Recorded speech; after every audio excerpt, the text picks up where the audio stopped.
Game 2 of the NBA Finals is going down today. And on today's episode, we're going to be breaking down what the OKC Thunder could do better in Game 2 to avoid going down 0-2. We're also going to discuss who's going to be traded first. Is it going to be Giannis or is it going to be KD? We're going to talk about all that and more right after this. Welcome to the number one place for your daily basketball news and analysis, NBA Central.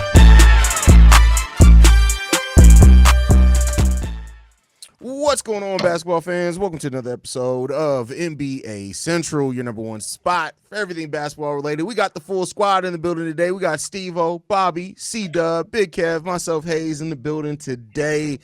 Fellas, let's jump right into it. The OKC Thunder, unexpectedly by many people, lost game 1 of the NBA Finals. That was after them being up by double digits for a large portion of that game. A 12-2 run to finish it over the last 2.5 minutes of that game led the Pacers to seal that game in a Tyrese Halliburton game-winning shot. But the question here is, what do the OKC Thunder need to do in Game 2 to avoid going down 0-2 before the series goes to Indiana? The OKC Thunder, everybody thought that they would win this series, pretty easy by most of the people I talked to. I think they found out that first game that they really in a fight. This is going to be the toughest fight they had in this playoffs, and they had a pretty tough fight against the Denver Nuggets. And first off, they're going to have to start off by they got to talk to Shai. I'm sorry to say it. I don't like his shot selection. I don't like how he dominated the ball that game. He shot 30 shots. I think he was efficient when you look at percentages, but the timing of the shot and the lateness in the shot clock, that was a problem for me with Shai Gilgeous-Alexander. I thought that he was trying to win the most valuable player of the finals in the first game. I didn't like that. That they're going to have to move the ball around the court. You got a lot of scores on this team. You can't have a series that you expect to win against an opponent, and you got Chet only scoring 6 points. And what's more bad is he only has 6 rebounds. The inefficient play of Jalen Williams is starting to come back up. That happened in the Denver Nuggets series. This is a real fight. This is desperation. You're going up against the maybe the second best team in the NBA this season or the first. It's up for y'all to come in and play how you guys played the entire season. I don't think they played the way they played the entire season. Shai got to stop trying to be like Jalen Brunson and Luka Doncic. That's not going to win him this season.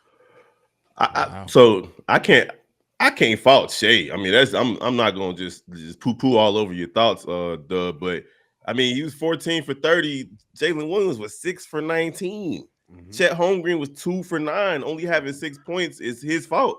I feel like they played to their identity. Shots just wasn't falling. 11 for 30 for 3, so they got to make their shots. 39 for 98 from the field, shooting under 40% from the field, and not taking advantage of turnovers is all those things they have to do better if they expect to win Game 2. And I expect them to win Game 2. They were supposed to win Game 1. They played the way they usually play. 30 shots from Shai wasn't bad, in my opinion, when he was doing it efficiently. 14 for 30 is not bad. That's about 50%. He did his job. The rest of these guys didn't. Lou Dort did his job, too. He was 5 for 9 from 3. But when you got Cason Wallace with 3 from 9, Jalen Williams 6 for 19 is just unforgivable. And you got 2 from 9 from Chet Holmgren. That's the rest of your starters. That's not good. The bench even played well enough for a win, but the rest of the starters got to step up. And if they do, then they should win Game 2 going away.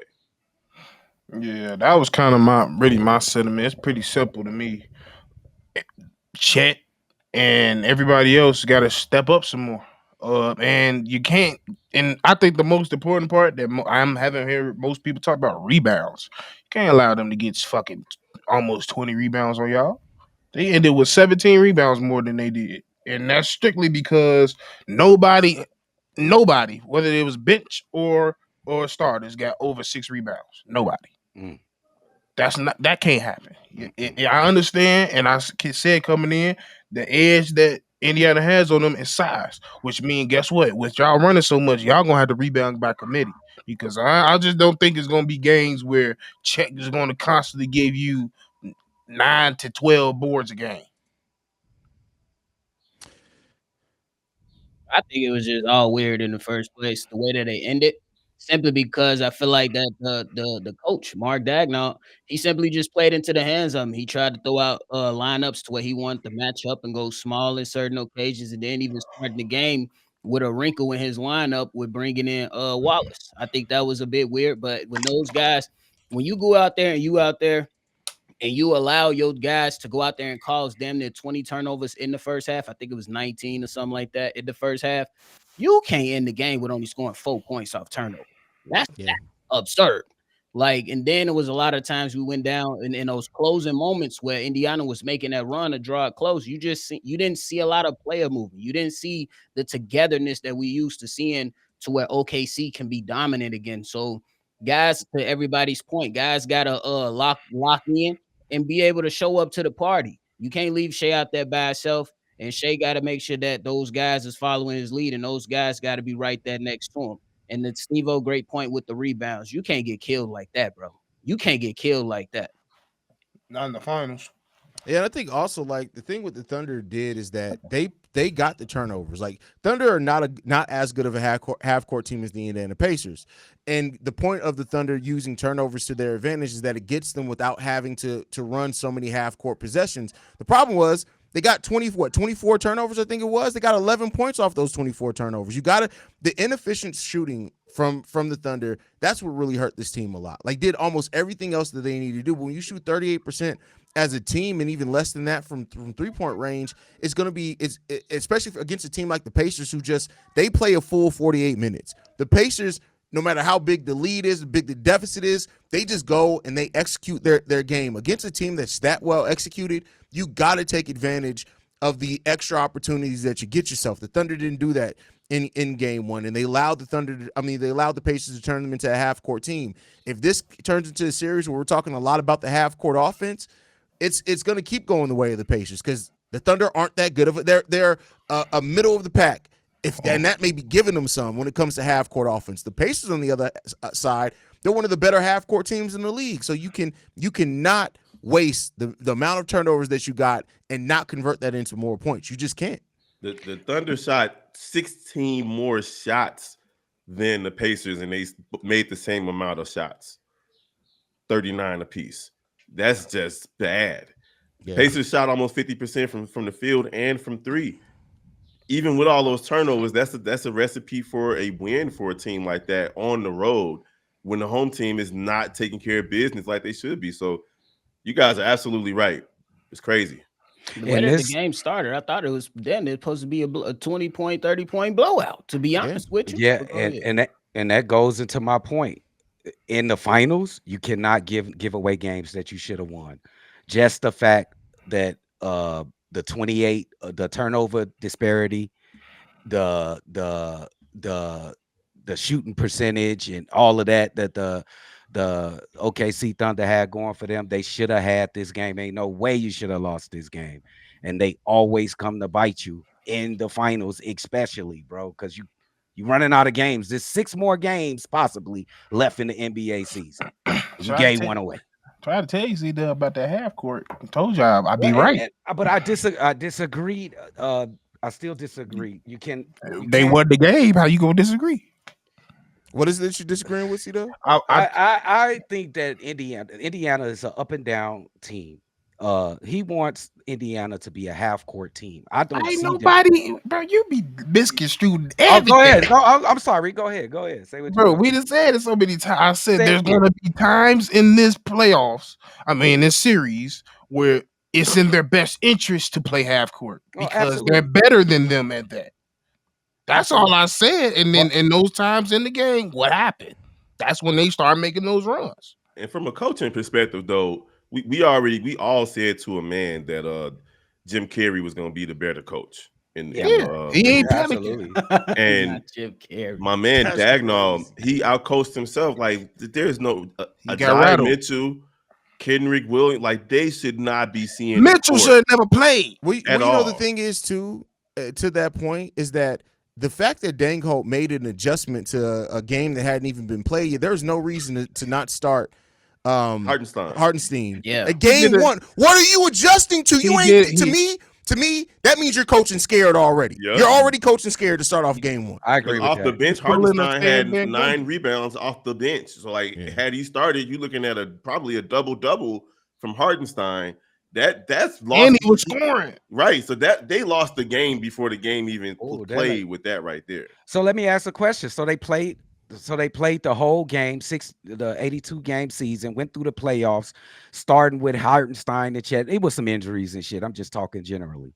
So is they putting too much respect in? Because it, just like Drew said, they should have let the Indiana Pacers adjust to them at the very least. I think what I've learned studying coaches and coaches abroad from different type of sports, they tend to overcoach themselves and overthink themselves. Analytics. And you've seen it through you. I mentioned Stan Van Gundy for a reason before the season started because I knew it was a potential of this happening. They was playing a certain way in Orlando for all that year. They got straight to the finals against Kobe, and he changed everything. And they lost. This is a bad sign. That's all I gotta say. I see its logic. Though. I don't. And I see it because Indiana is the fastest paced team in the league. They go up and down the court. They gonna run Hartenstein to the ground. Tell Hey, this you big gotta ass play to your get his game. type But of see, run. that's the thing. Then Prove that it. means that you're playing into their strengths. Yeah, Because I agree. at that point, you should have made them adjust to you. Exactly. You I got agree. to show But me. you don't know what Hardenstein could have came out there and did. What if he kept continuously in those moments where you was giving up the lead? Could have been the guy to give you extra possessions because at that moment they was leaning heavily on Shai, and Shai, he, you know what I'm saying, he was making some, but the one that counted, he missed too. And Could you know have what I'm been saying? Aaron What if it Gordon. have been a better consistency of play from everybody else with my man's Hardenstein in there? It could have been a help. And frankly, throughout the playoffs, Oklahoma City has not been good from the three. They shot around where they shot all playoffs at about 35%, whereas the Pacers, on the other hand, they played above their station, but they already shooting 40+% from three for the playoffs. That's gonna hurt Oklahoma City even tonight if they don't get run them off the 3-point line. So can't lose that's this why they game put tonight. in Hartenstein. I'm telling you, that's why they put in Hartenstein. Because of that 3-point, that's one of the reasons. Because they shoot a high percentage 3-point. No, we get. I think we all get why, but it's like you let them show you that they're going to have that advantage on you before you make that. I agree with you. I can see where the thinking was, but it's like you played yourself and you went too early. Like this, Rick Carlisle has been one of the best coaches in the playoffs. Period. With the way that he's coached throughout these series, you showed your hand too early. Mm-hmm. Agreed. You fumbling the bag. You reneged. Hey, what has the Indiana Pacers done in the game twos all through this playoffs? They've been trying to step on people's neck. Mm-hmm. So, they're gonna do this. I'm counting on them trying to do the same thing. They're still a young team from OKC. I do not think that Denver had the talent to win that game 7 against OKC, but Indiana, they got the talent to. You gotta be careful, dude. And when you let a player like Obadiah Toppin just go crazy too, like that, you can't. You gotta stop the others, bro. Like on Indiana, you can't let that man shoot 5 threes, bro. You feel me, bro? Like now, I do believe that Oklahoma City they got a will live mentality with that Obi Toppin shooting 3. Yeah, that ain't gonna happen every night for sure. Right, because he's gonna probably go 2 for 8 sometimes, 1 for 9. Butter. It was all butter. But he was good the last game, and so was your boy C-Dub Auntie, what's his name? Big Auntie. Big Auntie. Miles Turner. That's crazy. Yeah, that's crazy. Why you do that? Hey, you ever That's see that man? crazy. Y'all ever see that man cross his legs? Y'all understand why he big auntie. But That's wild. But he had the game of his life, in my opinion. He was hitting sidestep threes, pull up middies. Hey, when they needed baskets down the stretch, he was one of those guys that came up big. So it was frankly a difference between, as Shaq liked to say, the others. It was a difference between the others on each squad. The others on Oklahoma City did not step up because, Dub, I got to say it again, man. I can't put any of the fault on SGA with the exception of him missing that last shot. SGA had like a stellar game, bro. Like I can't fault him for playing his game. He played his game. The rest of those guys, 6 for 19 from Williams and 2 for 9 from Chet. that stands out more than however SGA played, in my opinion. It was. I just agree with him just slightly with the shot selection down the stretch. Too many jumpers, nigga. Go to the lane. Mm-hmm. Yeah. That's about it. But besides that, he could get 30 shots for 14 for 30. That's another. We'll live with that. Mm-hmm. Hey, Steve, what's happened on that possession when you gave Nembhard some credit? He didn't fall for that fake, and then in the last couple seconds of that shot clock, he dished it out. What chances did that OKC Thunder player have of getting a good shot up at the basket? Who, with Nembhard? so little time. Listen, SGA passed the ball because saying? Nembhard was D'ing him up. Him up. It was the last few seconds of the shot clock. What chance did that OKC Thunder player that he passed out to? What chance was that of that being a good shot on that possession? Not very good, right? No. So that's a one-off. That's Shai. But I mean, but when you look at the way Nembhard guarded him, it still probably would have been a higher percentage chance because Nembhard was giving him that work. Working. And then in those moments, you're going to your go-to. Right. And that was his go-to. And literally everybody bites on that fake. Right. So that's why when I yelled that out, I was in pure shock because I can't tell the last person that didn't bite on that fake. He stood right in front of him. And we all did it. Look, we all played 2K. We've all played 2K over the last 20, 25 years. I know where you're going with this. There are times we're down the stretch. We go to our go-to player. They get locked up, and we pass that joint to try to get it to somebody else. It just happens. It's just the reality. It's a panic. Yeah, it just happens. So, like, I can't fault Shai for like, hey, he could have tried to. He probably could have tried to go into his body. I see you got. Where'd you get some money from? He was finna mug your ass, boy. He already bought it. He definitely just sized you up, my boy. Yeah, he already bought it though. He got it. I don't know where he got the money from, but he already bought it. But yeah, I'm right there with you, Dub. Like in that instance, I feel like SGA still should have tried to force the issue himself, like going to his body, try to get to the line. You've been getting foul calls all season, but he did pass it in panic. So I get where you're coming from. Okay, I don't know if you want to go to the next subject. It ain't like long-winded ass Negroes. I can keep going for another. C-Dub always good for his random side question in the middle of a topic. What was that play, young nephew? What was that play anyway? Blame the NBA. They give us 3 days in between games, bro. We be sick. But hey, I understand it though. You want every finals game. Nobody can say they ain't getting no rest. They better be at the peak every finals game. Yes. Last time before we get out of here though. So there's been a lot of kind of recent talk around KD, Giannis. Basically the Suns reportedly are hoping to get a KD trade done during the draft because they're trying to recoup some draft assets during the draft. Giannis is kind of more fluid. We keep hearing this almost every other day. It changes. Like he's more likely to stay. The Milwaukee Bucks could shop him. Reportedly, the Bucks started setting up. They've worked out some lottery picks where they don't even have a lottery pick, so that may show kind of where their thinking is just in case. But the question here is like, who do you guys think gets moved first, and then which team do you think they get moved to as things stand right now? Wow, got to be KD, right? Like Milwaukee probably gonna do more to try to keep Giannis because he's the face of their franchise.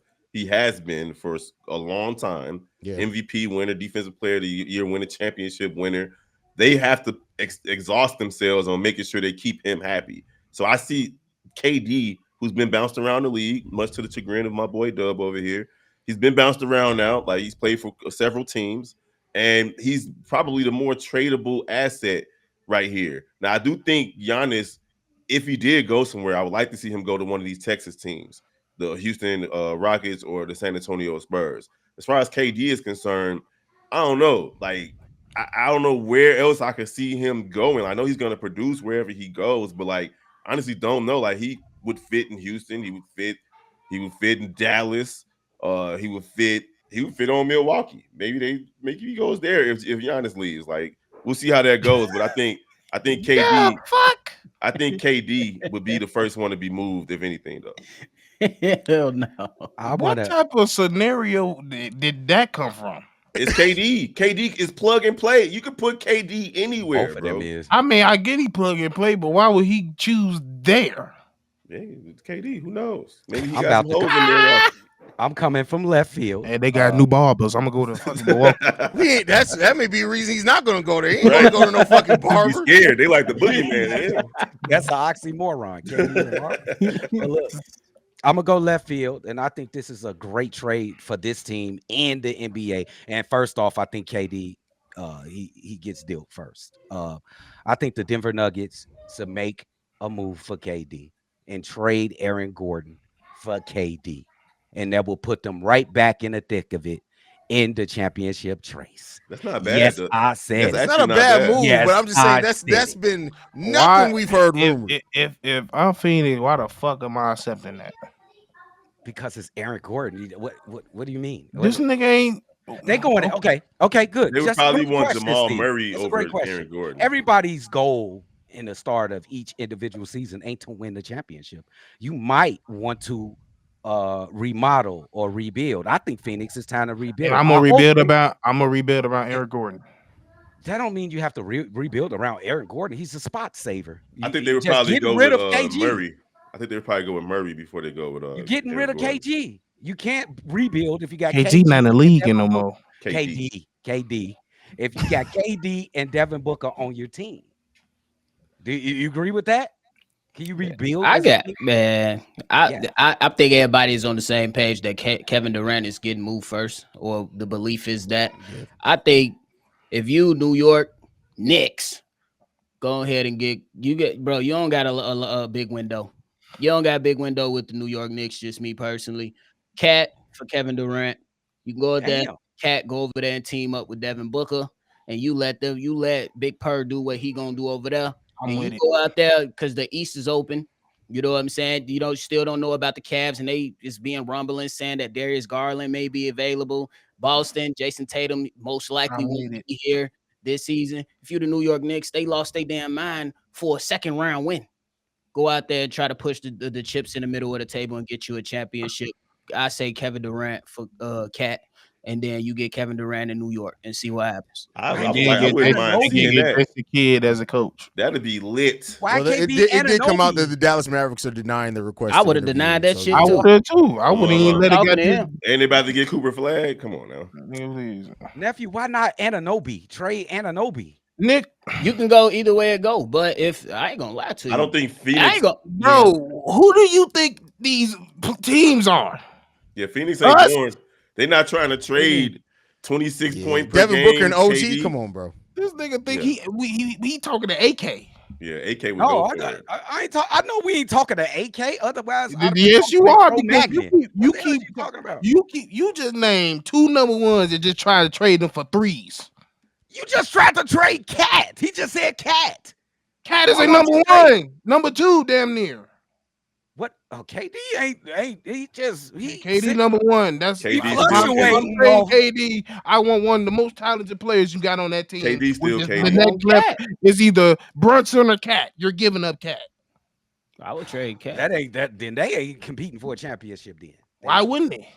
Because Cat had a lot to do. He had a bad Eastern Conference Finals, but he had a lot to do with how they So got you to the Eastern Conference Finals. so you're saying Cat better than KD? Hell no. Why would I say that? Why two things can't be different? What the? why I So gotta say that? Why two things can't be different? That's crazy. That's an oxymoron. No, it's actually not an Damn, oxymoron. why does that mean that he better than KD? What the fuck? When did I Because, when did nigga, that say if that? you Hey. so you're saying they can't get the same results? I didn't say that, bro. I just said a better trade to be Anunoby for KD. Why That's would what I that be a said. better trade? Because he's young and he got I know, still you know, room to grow. bro. You got to think. You're thinking from one side. You're thinking from the New York side only. Phoenix is not finna just take no damn OG for no I KD. want Well, Cat. I'm speaking from nephew's position. We speaking on New York's position. So I'm New speaking York, of their New position. York, no. Okay, never mind. I ain't finna Yeah. go. This gonna be another 30 minutes. Yeah. You gotta let C-Dub in that zone, man. You gotta let C-Dub breathe when he in that Almost got his mode, ass. bro. He almost got him. Right there. You gotta let C-Dub breathe when he in that mode.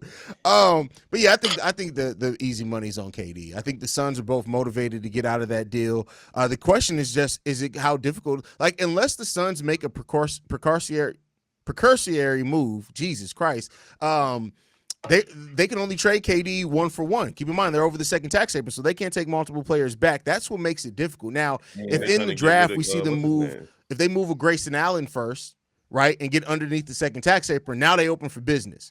So that's going to be the interesting part to watch about this, because as long as they're over the second tax apron, they can only take one player back and only send out one player in any deal that they make. So that's I can almost well, that ain't happening. That's nobody wants Bill. Why did that was a dumb move? It was stupid. You should never.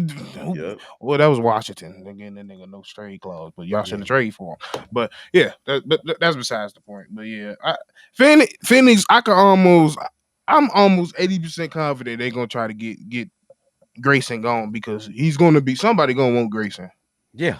For sure. And the way he shot the ball, his Benjamin Button looking ass. Somebody, and let me. I just want to look at the numbers to make sure. So they are $11 million over the second tax apron. Grayson Allen's contract is $16 million, so they don't even have to. They can still take back some money. So if they get a deal where they're taking back $5-6 million on that deal, they can get enough to get underneath that second tax apron, and now they can take back multiple players for KD. So that's just gonna happen very. I would soon. think that's imminent. I'm about to say that shit's happening very soon. Yeah. So if they're serious, they have a couple of options. They can they can trade Royce O'Neal. He's $10 million contract. They got a team option on Vasile Micic, so they can deny his team option, but they got to do it by the draft. Consider that denied. What was his name again? Yeah, that's a good point. Vasile Micic. That's a good point. I'm like, I thought that nigga said Vaseline.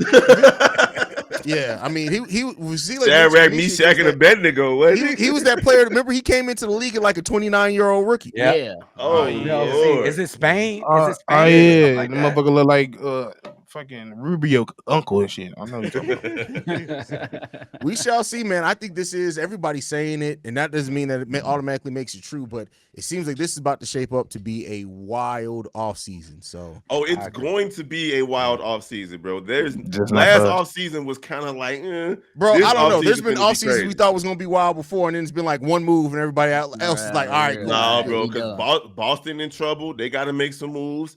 The Lakers always trying to make moves. The Knicks gonna be. Boston is in trouble, bro. They can't pay everybody. They don't have to make moves. Yeah, yes, they do, dog. They can't pay these. They can't pay nobody no more. Oh, I'm talking. Okay, I'm sorry. I thought you was talking in the other terms. Okay. No, they can't pay Kevin White and Porzingis. Or is his name? I mean, they can, but there's no point in this year when you're not like. It's different to ask them to pay that when they're still contending for titles. Tatum's out the entirety of the year. There is no point in paying that high.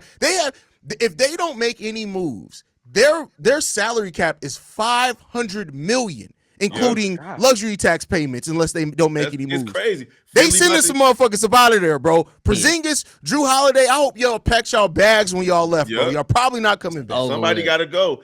And then you got Philly. They definitely trying to get rid of Paul George. It's gonna be a lot of player movement this offseason, just based on optics alone. Too. It's gotta happen. Paul George gonna end up in Portland. Paul George, he needs to end up in the big three. You tell him to go play 1-on-1 against Michael Beasley and Lance Stevenson. He got a nice little check on. He'll torch that league. Paul George, when he's healthy, he's still a monster. But the question is, like, you start having that conversation about older players, like, but when they're healthy, and sometimes you just need to start realizing the motherfuckers ain't finna be healthy, bro. You can't bet on them being healthy. That nigga's got to play the Tobias. Bro, I played pickup the other day, bro. My knee hurts. That was 4 days ago. Bro, I'm old. I used to be able to do it the day after, bro. My knee still hurts. Welcome, my friend. But by the way, y'all, we are officially putting together the flag football against the Windy City Breeze. They actually called us out live, so we got to do it. So we do basketball. JC got to stop eating pork and beans on live. Bro, eating pork and beans at 7 a.m. is wild, bro. Who the fuck eat pork and beans? Y'all see him eat pork and beans? Yes, bro. He was eating pork and beans at 7 a.m. I thought he was killing and then cereal. had the nerve to say, "Hey, yeah, man, you ain't never just had the taste for pork and beans at 7 a.m." No, maybe like the day after a barbecue. Bro, like you know his intestines are done, bro. You eat pork and beans at 7 a.m. Well, you know he's gonna be the offensive lineman. Bro, I ain't never heard that combination of words in the last 10 years. What y'all want to eat today? Pork and beans. I ain't heard that We combination. at 7 in the morning. We eat pork and beans and hot dogs over here, but I got young kids. Bro, I swear to God, bro, I thought he was killing some fucking honey bunches of oats or something. And I'm like, that shit got some color to it. Bro, in a bowl like it's cereal at 7 a.m. Insane. Caught that Crazy nigga work. mid-stride. That's crazy Diabolical. work, bro. Crazy work.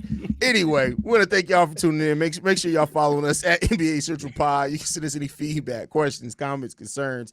NBA Central Show at gmail.com. Lastly, if you want to leave a text message and our voicemail, 773-270-2799. We're the number one spot for everything basketball related. We'll see y'all next Sunday. By the way, the title of this show on Sunday is called The Huddle. Inside the Huddle. Shout out to Steve-O for the name. We'll get the logo going up next week, man. Appreciate y'all. Peace. This has been a presentation of the Breaks Media.